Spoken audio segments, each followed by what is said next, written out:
எனக்கு ரொம்ப பிடிச்ச கவிதை இது. என் மருந்து நீ, உன் மருந்து நான். ஒரு காயப்பட்ட பறவையை கண்டேன். என் உடைந்த இதயத்திற்கு ஆறுதல் தேடி ஆலய நிழலுக்கு சென்றபோது ஒரு காயப்பட்ட பறவையை கண்டேன்.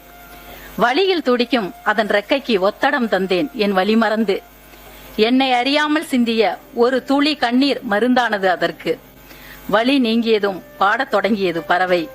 அந்த கீதம் மருந்தானது என் உடைந்த இதயத்திற்கு. குணமான பின் பறந்து விடுமோ பறவை என நான் பயந்தபோது அது சொன்னது, பறத்தல் என் இயற்கை, அதற்காக பறந்து கொண்டே இருக்க முடியுமா? தரை இறங்கும் போதெல்லாம் உன் தோளிலேயே வந்து அமர்வேன் என்று. பறவையே, எனக்கான மருந்தை உன்னிடமும் உனக்கான மருந்தை என்னிடமும் ஒப்படைத்திருக்கிறது இயற்கை. உன் சிறகசைப்பில் நான் இருப்பேன், என் இதய துடிப்பில் நீ இருப்பாய்.